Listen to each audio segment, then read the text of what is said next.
Broadcasting from the business capital of the world, this is the Podcast Business News Network. Yes, welcome back. It is something that we all experience, but for some of us, many of us, it can cripple us from moving forward. It can produce fear. It can do a lot of things. I'm talking about anxiety. It's my understanding that some anxiety is good, that kind of pilots us moving forward. But when it's excessive, you might want to talk to somebody like this gentleman today. He is an amazing psychotherapist. He's back with us. Dr. Barry Pilson joins us on the program. Hey, Barry, how you doing? Good, Steve. Thanks for having me. I enjoy our discussions. I do too. Learned so much. And today's could be one of the most important topics that we've tackled in a long time, if ever. What is anxiety? We think we know what it is, but how would you define it? Yeah, that I think that is a good question. We, of course, very commonly hear that we live in an age of anxiety. But what I want to do today is hopefully break that down a little bit and give us a better approach than we generally think of with anxiety. Sure. The one of the fundamental issues about anxiety that could put us all on the same page is that anxiety is basically a fear-based emotion, meaning that we feel threatened, whether it's internal or external. We'll feel threatened, and then we have a classic kind of reaction when that happens. The fear is often also what sort of speaks to our modern age, is oftentimes accompanied psychologically with uncertainty and unpredictability. It's very difficult for us a lot of times to process those two things. We seek to predict what's going to happen in our environment as well as within ourselves, so that we can approach, do a strategic or a helpful kind of approach. But with uncertainty, that adds to the unpredictability. So anxiety is very much tied to those sort of modern concepts, if you want to call them that, of uncertainty and unpredictability. Well, Which there's means that a lot of uncertainty. times, Oh, I'm sorry. I didn't mean to yes, cut you off. no, go. Everything is uncertain. Like, do you know That's what's right. going to happen in the next 5 seconds with full certainty? No, Nobody does, no, right? no, nobody does. Nobody does. And that's the point. But coupled with that, though, is, if you were going to tell me if I was going to bet that the world's going to blow up in the next 5 seconds, I would say no. Okay. Not that I'm certain of that, but that's probably a good guess. you know, Sure. at least, that would drive some positive behavior as opposed to the world's going to blow up in 5 seconds. Okay. So what we do though is we seek to decrease our fear by increasing certainty and predictability. Now we try to do that, and sometimes we get lost in that. And we have such a complicated world with so much stimulation impinging on us all the time. Whether it's from our interpersonal relationships, whether it's from our business, whether it's from the environment in general, whether it's from media. It's difficult to be certain and predict things as well. So let me just say one more thing about that.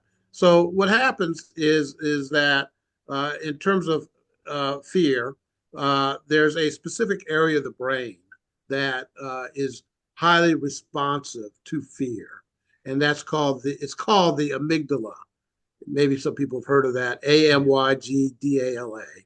And that's what that part of the brain does, is it alerts another part of the brain where we secrete certain hormones in the pituitary gland that specifically increases our adrenaline. So we're ready, as we've always classically heard, to kind of take some action, to flight or to fight. That's the classic kind of notion about that. Hmm. But again, we don't have a whole lot of room for fighting or flighting in our culture. So what we'll also tend to do is freeze. So we'll go into the sort of deer in the headlights mode. And often that is our response. But the idea is that it taps into a certain part of the nervous system where we're ready for action. We want to take some kind of action. The issue is what's the best action to take? It's often unknowable. Is this similar to fight or flight? Yeah, I mean that's really what it means. Okay. That's what I mean in a very simplistic way. I'm trying to break it down just so you have understanding that if you're ready to fight or flight, your body is on alert. You're on alert, and in a way, and you mentioned this earlier, that's adaptable. You're ready to take action. You're on alert. You're trying to get moving. You're trying to get going. You're trying to do something. On the other hand, too much stress in that sense, or too much fear, too much adrenaline pumping hormones in your brain and in your body starts to break down your health. It breaks down too much can break down your immune system, and and you're susceptible then to diseases. The most famous, not the most famous, but the most prevalent ones that we seem to experience in our modern culture are autoimmune diseases, like fibromyalgia, uh, or this sort of chronic fatigue that people experience as well. Now, some people try to, and it's not that they're not, that we also are susceptible a lot of times to other viruses when our immune system breaks down, you see. So we kind of live, we kind of, in terms of trying to be healthy, some people try to reduce what's called the inflammation in our bodies, which is that sort of ongoing hormonal stress that breaks down certain elements of the body and makes us difficult to stay healthy. That's the real thing about it. Okay. Is much of what we're talking about almost evolutionary, where our subconscious just wants to protect us? So when Yes. something is a little off, um, you don't know what's coming next, or you're just not comfortable in a situation. I think I'm what I'm getting from you, Barry, it's the anticipation of the unpredictable. We don't Right. we're not really wired for change. So if there's That's something right. that we may be uncomfortable with, it's outside of our, wheelhouse. That's where the anxiety starts. Right. And it makes sense from an adaptable aspect. If you're used to participating in certain habits or rituals, what does that mean? It means that you're expecting certain outcomes. Okay. Right. And when those outcomes occur, naturally, you feel safe. All right. If you're, but when they don't occur, then the stress system comes on. And again, you're ready for action. So you get hypervigilant, you get, your thinking goes a little bit gets more intense, and again, it's healthy in a way at the moment, but ongoing it's not. Hmm. And again, in our culture where things are happening all the time, it's difficult to stay focused a lot of times. Would you say, and we're going to get into what to do to combat anxiety and all of that, but would Yeah. you say that some anxiety is good? Like, for example, let's say a lot of people have fear of public speaking. So let's say you have a report to deliver, maybe it's even on a Zoom, and now you're getting some anxiety. But I've often heard Yeah. that it's a good thing because it can get you fired up and just like That's right. push forward, unless it gets past that. Does that sound Yes. reasonable? That's very good and very clear that a certain low dose, if you want to call it of anxiety, is good for you. It gets your sympathetic nervous system in gear. You become more alert. Your pupils may dilate. Your heart rate may increase, so that you can access information better for in public speaking. Okay, for instance. Sure. So yes, in that sense, anxiety is helpful, and it's been well known for many years in psychological circles that a little anxiety is good for you. Too much anxiety is not, and that's really what I'm talking about. Really, Is you too know. much anxiety also known as stress? Yes. So that's the point. And we, again, in our culture, we just love to talk about how much stress there is. Or Yes. people, it's almost a second language. I'm stressed, I'm stressed, I'm stressed. Oh, this is stressful. All right. Which, so then the question becomes, well, gee, what do you do with all that stress? How do you manage that stress? Um, what do you avoid? What do you run away from? Sure. Get out of toxic relationships. Now, all those things I'm not saying are not helpful, but the whole point is that we're kind of short circuiting ourselves if we're just trying to manage our stress. That is what I wanted to elaborate on a little bit today. Gotcha. That anxiety is not a stress management kind of problem, even though you can, in a short term basis, make it that. Okay, but long term is how do we really deal with unpredictability, fear, and uncertainty? Okay, well, what we want to do is engage other aspects of our brain, not just the fear, flight kind of freezing response. And the best way to do that, and I've talked about this before, but the best way to do that is as opposed to just reducing your stress in your immediacy, is to engage in goal directed behavior. You and I have talked about that before, where you're motivated to acquire or to seek something. And that when you're motivated, you're now not just dealing with stress, but you're activating another part of the brain, which the simple part of that is that involves what's called the dopamine system, which is the reward system. And so if you're seeking to accomplish something, or you're trying to figure out how to move forward, then you have to set up certain goals. And the brain is very good, by the way, at looking at how are you doing in terms of achieving those goals. And it actually comes through the dopamine system. So let me just say this and I'll let you talk. The best way to set a goal is to be, it's something called a SMART goal, SMART. And that means that a goal is, now this is ideal, is specific, measurable, that's the M, the A is attainable, the R is relevant, and the T is timely. So a good goal has those elements. It's specific, it's measurable, it's attainable, it's relevant to you, and it's timely. You have a certain time period that you can look at. All right. If you're moving towards achieving that goal,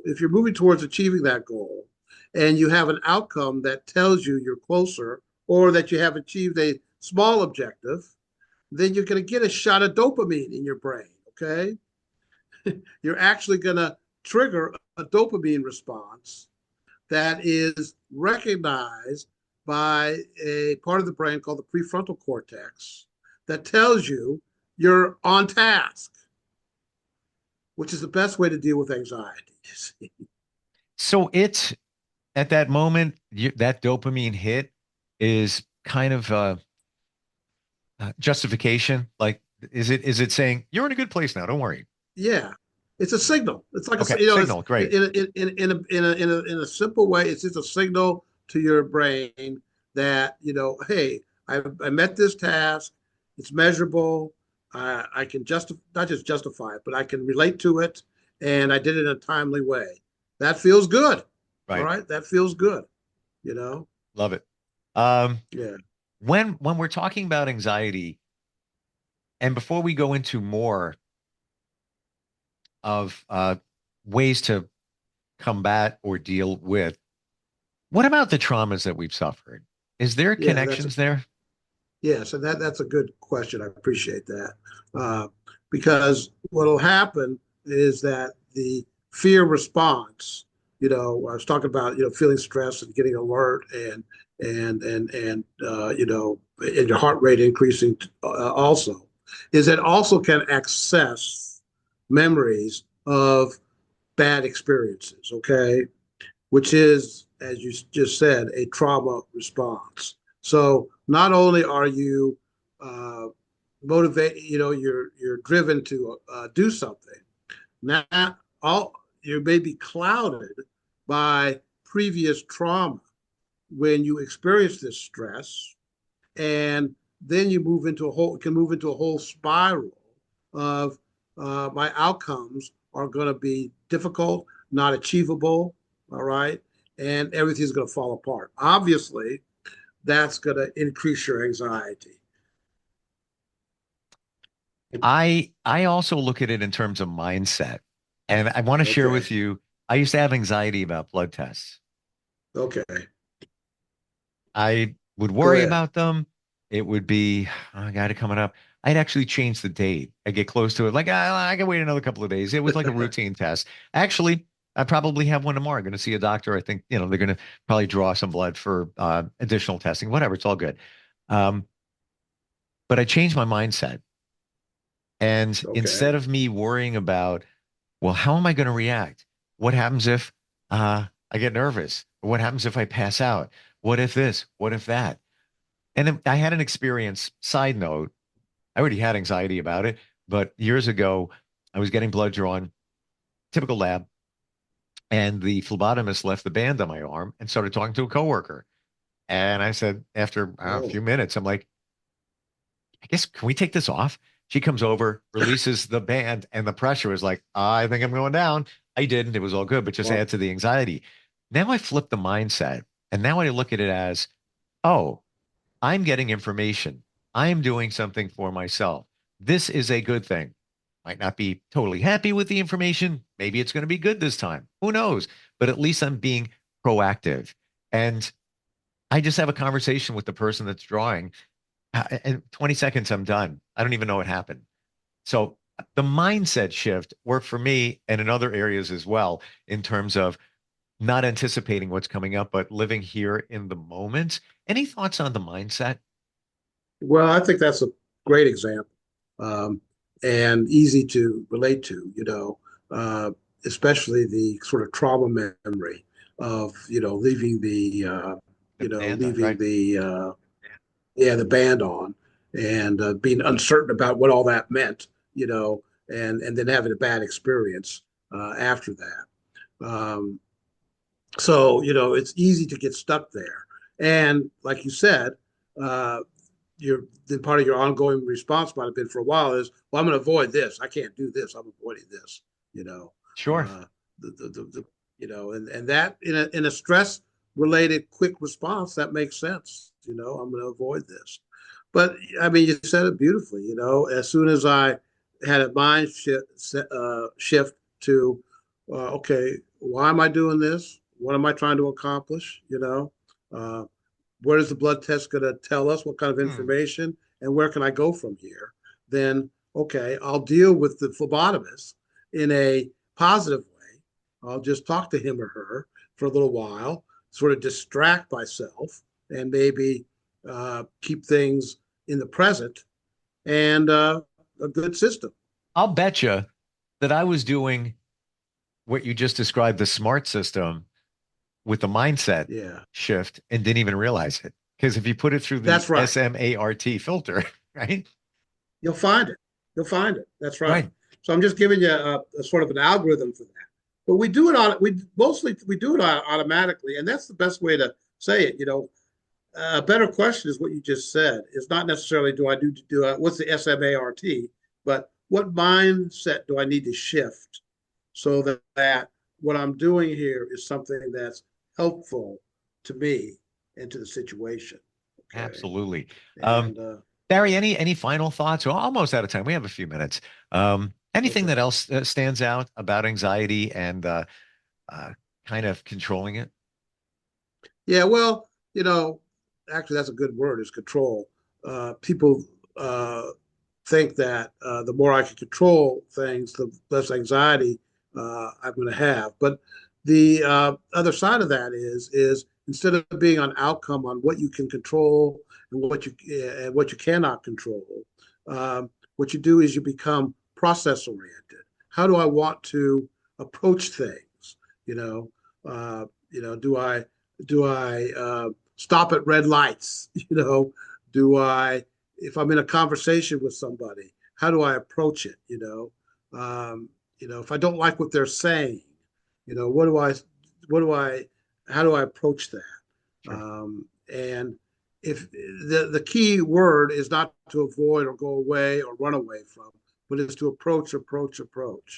And it's not that you're going to necessarily reduce the uncertainty or the unpredictability in the world, but you will also have a little template for you to follow, where if it's unpredictable or uncertain, it's not the end of the world.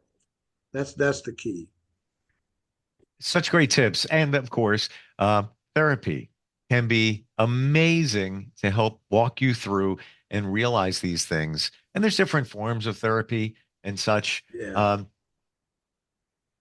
I found people that have had therapy for anxiety and it's helped. Of course, there's medications. I'm a big proponent of try and avoid the meds if you need to. But of course, if it gets to a certain point, Yes. that's your answer. I am too. And basically, what you always hear about in terms of therapy is cognitive behavioral therapy. And the cognitive behavioral therapy basically it covers a lot of waterfronts. To be honest, it's a little bit of it says something that doesn't say anything. But the main thing that it does is what we just said, is it tries to make you conscious of certain thoughts that precede certain feelings.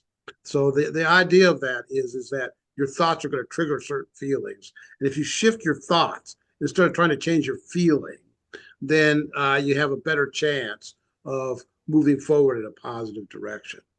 It's the mindset that you said. It's we call it mindfulness these days. It's just anything that helps change a little bit of your belief system at the moment, or just reorganizes some of your thoughts. And really, therapy is good at doing that. By the way, Sure, therapy is helpful. It's in the present. Taken me years to get to the point where I feel that I really don't have anxiety. I can honestly say it. Good. I pilot by one thing. Nothing surprises me anymore at this point. 5 years ago, it would be completely different. I would be in freak out mode over almost anything. Now it's just a lot of times you don't have a choice. Yeah. The plane is waiting. You have to get on it if you want to travel. So you have to realize it. That's right. I'm not minimizing anybody's anxiety. I know it's not easy. I totally get it, but there are ways to work with it, and you're one of them. Barry, how do we find you? Okay. Well, thank you, Steve. Anyway, I have a website, Barry Pilson, PhD, .com, and that's one way to get in touch if you want to. Okay. And you can do things virtually too, right? Yeah, I can do things virtually. And I'll certainly be open to answering questions if you want, through emails as well. Okay. Excellent. So I don't see this just as a therapy process, but as an educational process.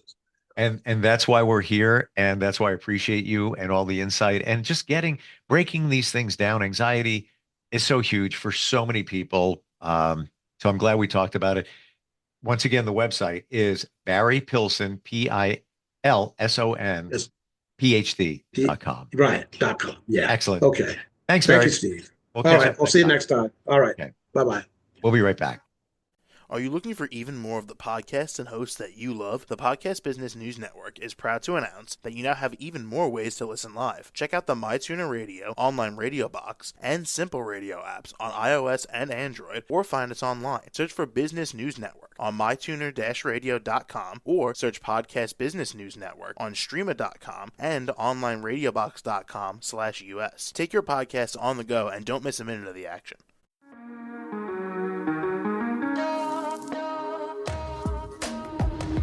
Broadcasting from the business capital of the world, this is the Podcast Business News Network.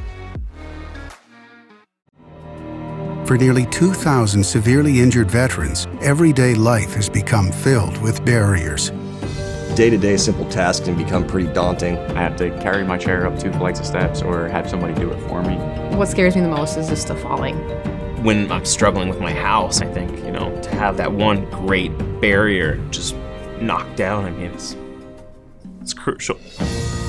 Home for Our Troops is a wonderful nonprofit that builds a mortgage-free, fully adaptive, handicap-accessible house. And there's no catch. It'll be our very first home that we've ever owned. This is a game changer. This is where your life begins again.